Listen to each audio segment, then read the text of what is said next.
We move to the next item on the agenda, which is approval of the budget. I make a motion to approve the budget fiscal year 25-26. A second, open for discussion. So I wanted to go over the survey. So I met with the PPC and I gave you guys the context. I met with the PPC because I'm a equal member of the PPC. You know, we discussed how to proceed with making sure that we increase the stakeholder engagement this year and moving forward. We came to an agreement that I would approve a survey that would be created by the PPC member, Ms. Zakowski, and she created the survey, she managed the settings, and that my part in the survey was to blast it out to the staff. So I can guarantee that I send it out to the list of first timers. So I did. There were, but then I found out that she also blasted it to their personal email. Please.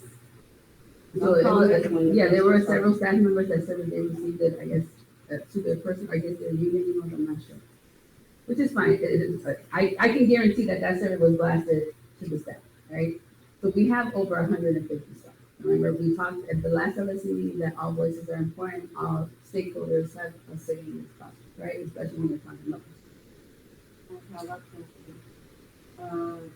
They are two surveys, to what I heard. You approved the one you provided first. Yes, that's the one that's And the second one, it was just made and passed out. Yes, so the reason why I didn't move forward with the second one is that it was created, I wasn't aware that it was, I remember I started, so one of the other things I committed myself to was presenting periods 1 through 6. So as soon as I arrived to work, I didn't get a chance, I put my coat, my backpack, and I got on my computer and started presenting the budget 6 times. And going through different preps of answering questions, getting feedback, and going through the items and any different funding sources and answering the questions around specifics to EL, federal, state policy. So I did that for 6 years. So I didn't go to my office right away. I came straight here and started presenting. So I didn't check anything. In the meetings that came out, when the staff were made aware of the second survey, there were teachers that voiced that they didn't receive the second survey. And this happened at a staff meeting, and several staff meetings that they're like, what second survey? We didn't get a second survey. There was an exchange between the teachers and the person in question. So there was an exchange like, you didn't send it to us. We didn't get it. So there's no validity. So if you're talking about statistics, the validity of the survey, I cannot guarantee that survey didn't go out. And when you look at the sample size of that survey, it is 38 people. We have over 100, close to 150 staff, including custodians, engineers, and anyone that's probably connected to the assignments that we might not see every day because they have to do multiple schools or whatnot. But again, a sample size of 38, when you're looking at statistics and the validity of those statistics, and you have questionable practices of who got it and who didn't, it validates that data. The reason why I'm using the first one is because I can guarantee that it went to all staff. And we still, even though it's 201, we can still say that there's a high representation because when I looked at the data, it closely aligned to the priorities that were outlined in the PPLC survey. So the personnel that was identified was to support the extracurriculars, the athletics, to support the events, to support the instructional materials. And what's interesting is that in the survey that I shared with the LSC that has 201 results, if you look at the question around safety and security, that was prioritized both on the PPLC survey and in this survey, which I can't control for. I don't own the settings of this survey. So there's no manipulation of data because I'm not the owner of this survey. So safety and security was prioritized. And one thing that stood out and that was shared right now in public comments is the need to support our staff with bilingual and ESL strategies. When you look at how would you rate your interest in professional development focused on teaching methods that better serve our EL students? 44.8 of the surveys put 10. And that was just expressed right now by the same by another member. So again, all of this information, there is truth to it because at the PPC, EL came up, wanting more EL strategies. When I met with all the staff that showed up periods 1 through 6, the big thing is having more strategies around EL. And again, prioritizing the safety and security of the building. Again, we're hearing it again with the attendance and hall loiter.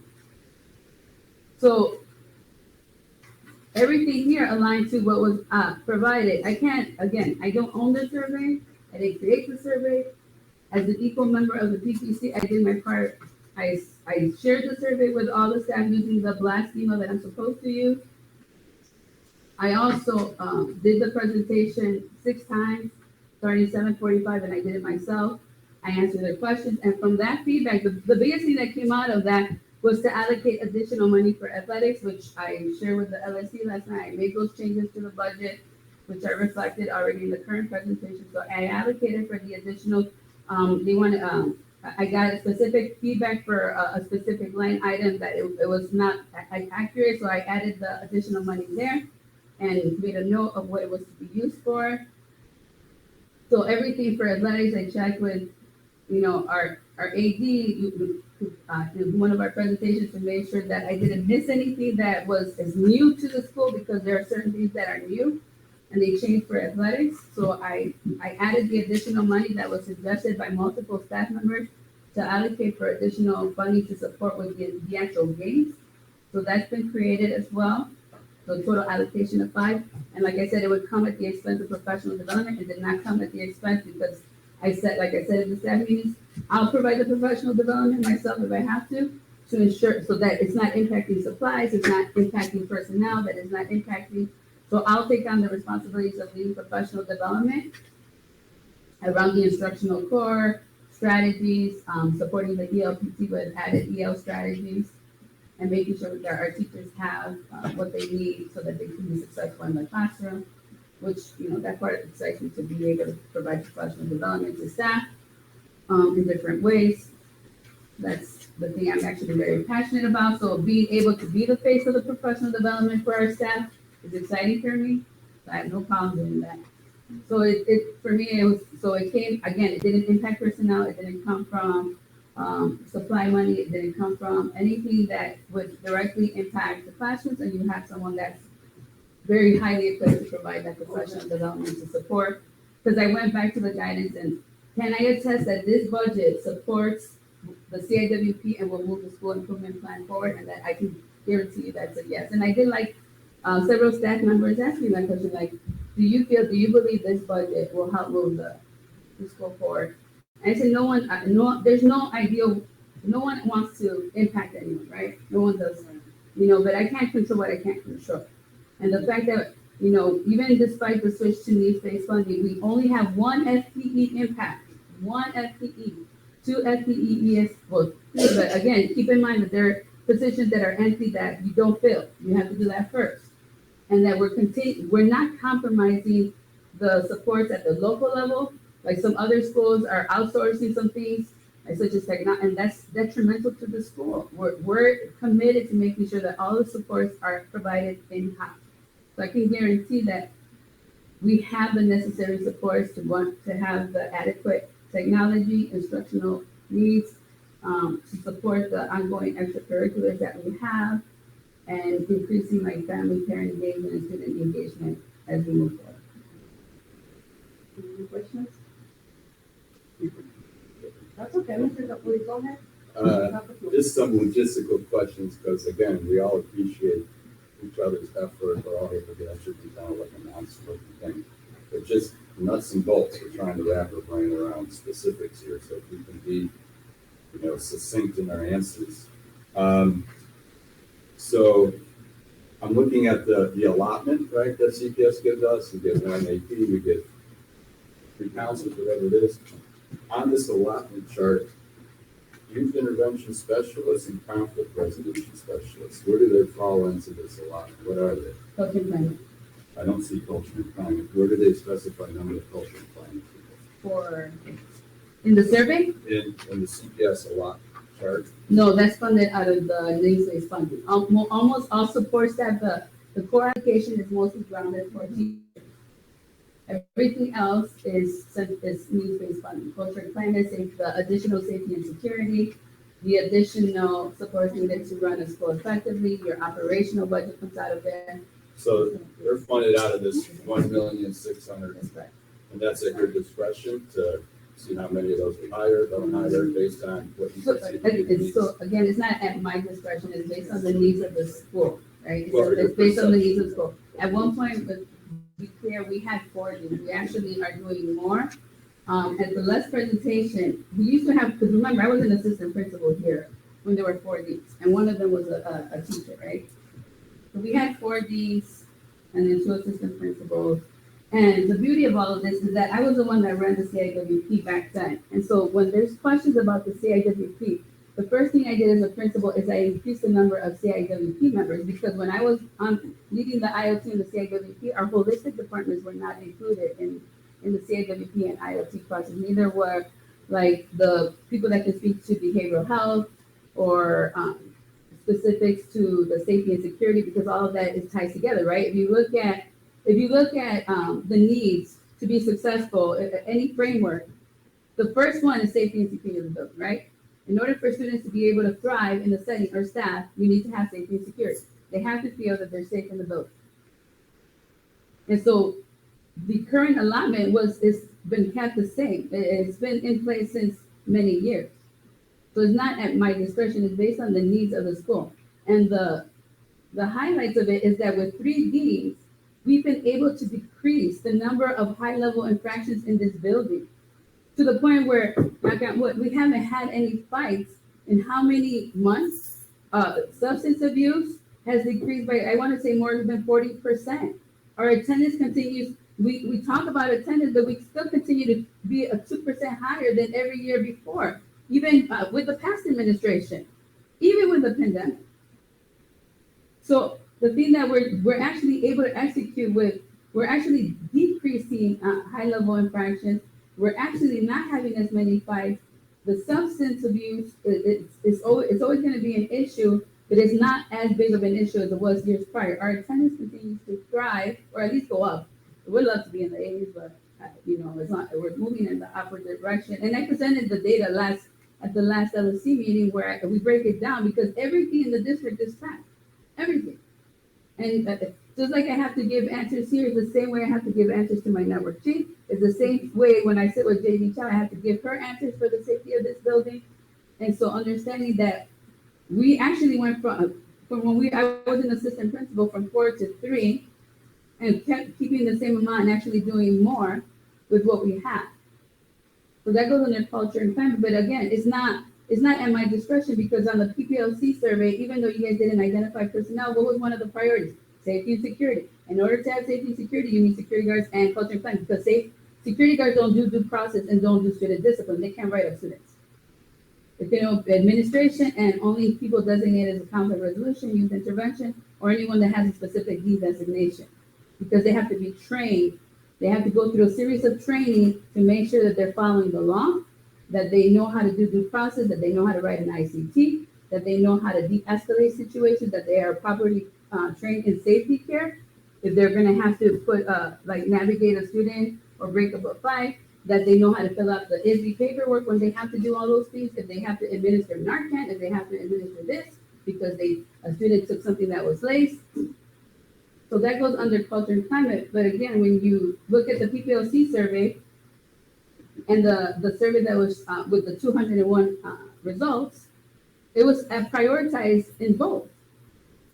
So it's not at my discretion. What I'm doing is I'm continuing with what is identified as a need and continuing to support that need. That's what is at my discretion, is making sure that the safety and the security of this building, and when I show up to these meetings, that I can attest that I'm doing everything within my power to make sure that the kids of this building are safe with the resources that we have available to us.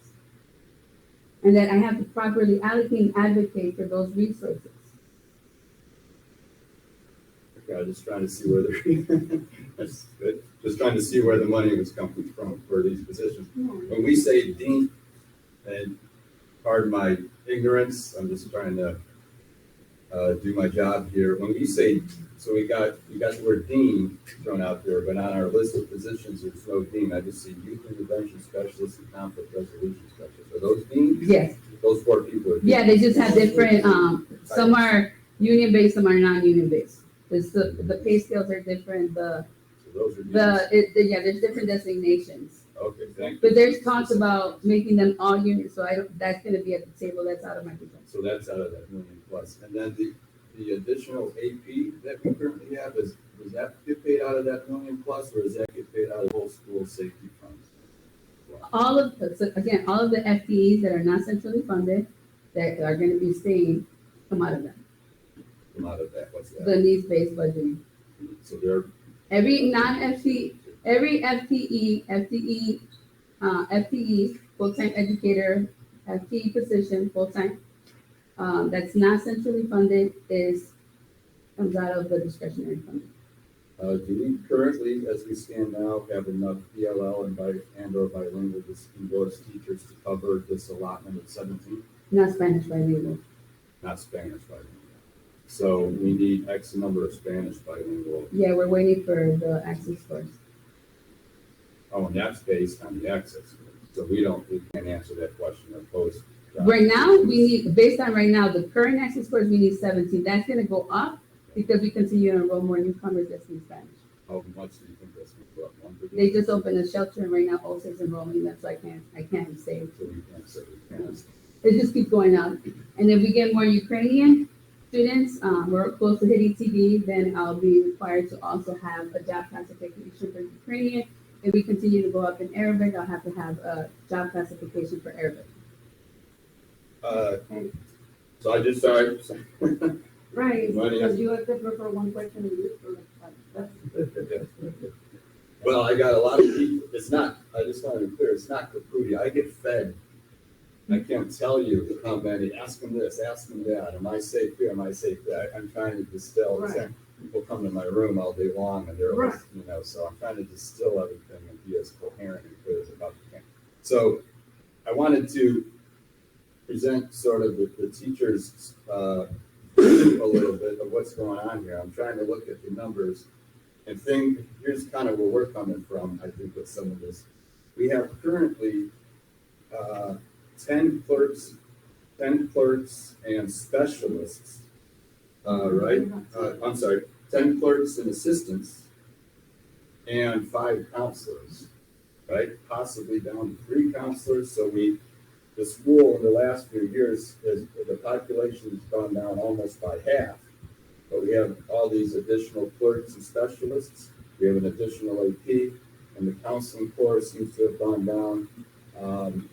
And an extra interventionist or MTSS person. So the view, people are trying to sort of reconcile this in their head, right? That we see sort of a bloating of auxiliary staff, some of which seem to be familiar with, friends or family of the people who put them there. So we see this auxiliary staff expanding as the student population goes down, and then teachers are wondering, am I going to have a job? And they see this going on as well, and people are confused by that. In addition, as far as all the funding transfers that were listed in the budget, and the way some of these auxiliary staff, the assistants, the specialists, they all get paid out of this million plus that can be transferred. We have so far this year, via a FOIA request, over 30 transfers that occurred that seem to be unapproved, unauthorized by the LSC. And so teachers are adding all this up together in the head. We see this expansion of the auxiliary staff, possible narrowing of the teaching staff as the student population goes down, and then money being moved that didn't seem to be authorized 30 or more times. And so people are doing a certain math in their head, and they're concerned about this. And that's why, as they come to me a lot about this budget, it gets difficult for us to approve something that seems so opaque.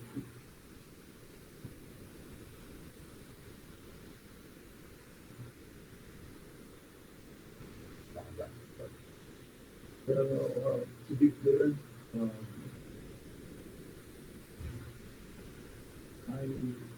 I kind of wanted to hear all that because sometimes it looks like it has nothing to do with budget, but it does.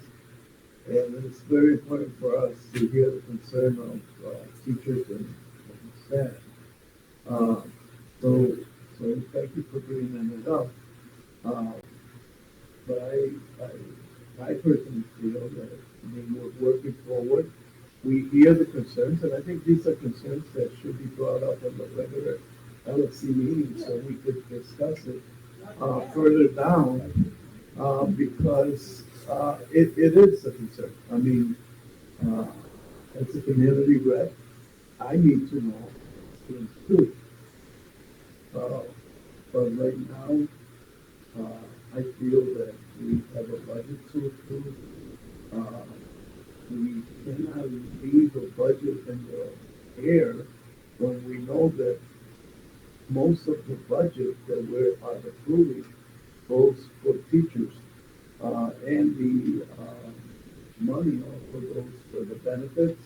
And sometimes these benefits, they change inside the year that we're working with, that we have to pull out from a budget, from a bucket to cover these funds that are needed to cover those budget upgrades that I don't know how they call it.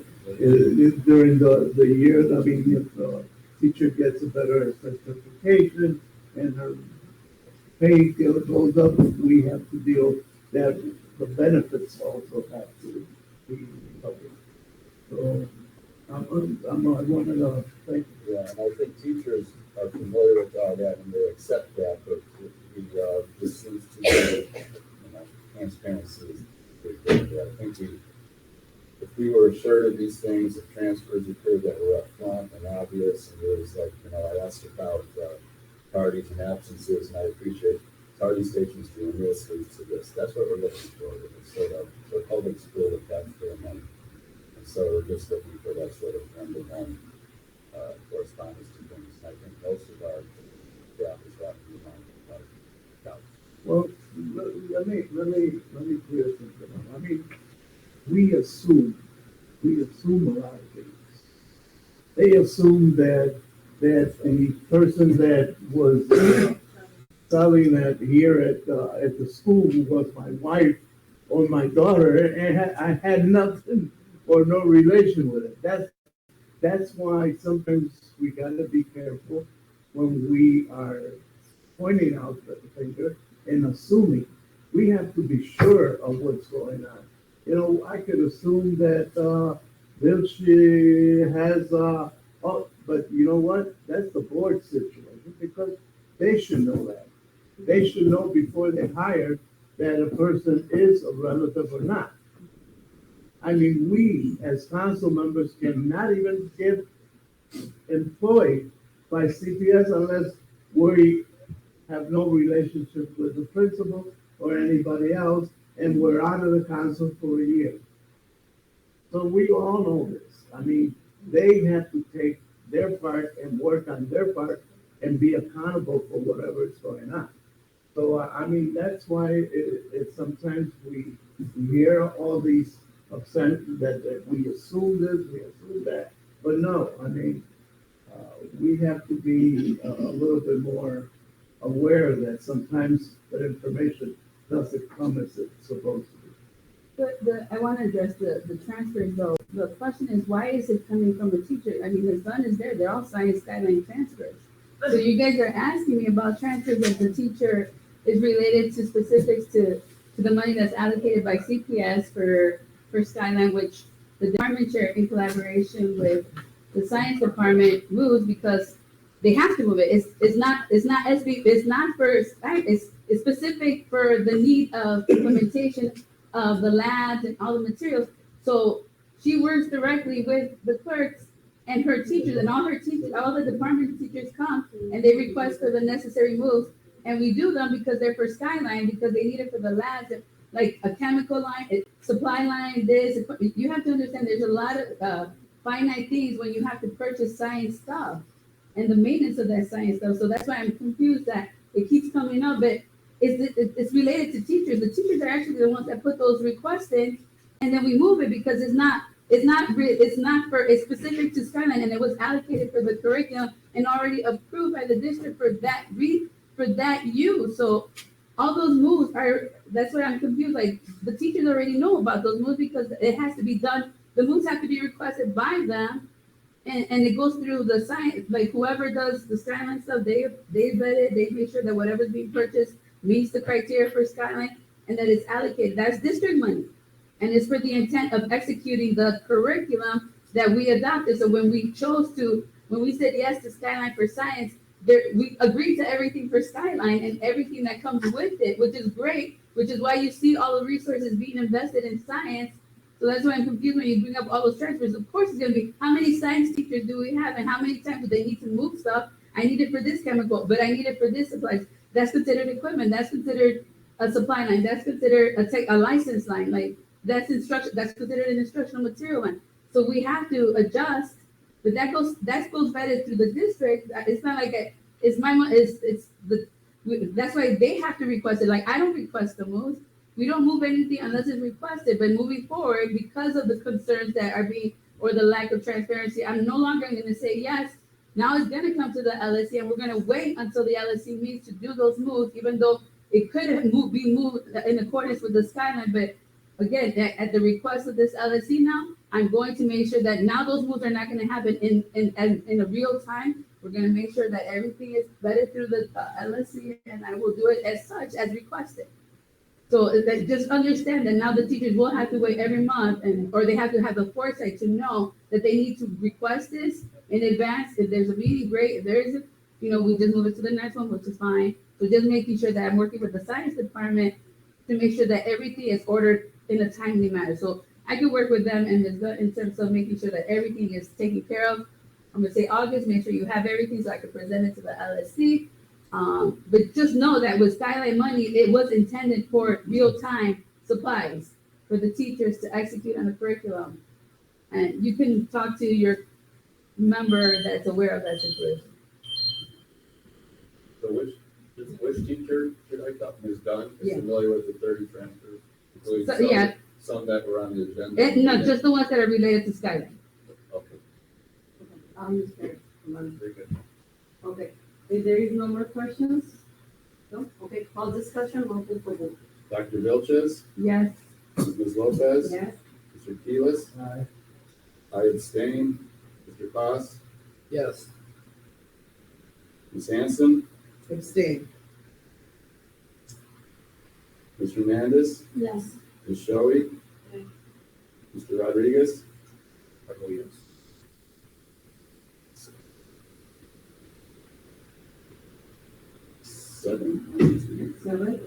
seven yeses, 2 abstentions. the motion passed. We had 7 yeses Yes, motion passed. You have 13 members now. You don't have 15. for a budget. And we Yeah. only have 13 members now. Remember, she made a motion to remove the members because they resigned. Nice. Real quick, Are we done with this budget? Yeah, it's done? Okay. can I ask a question? It's like, We look, close the discussion, Silence. so the next item on the agenda is to adjourn the meeting. yeah.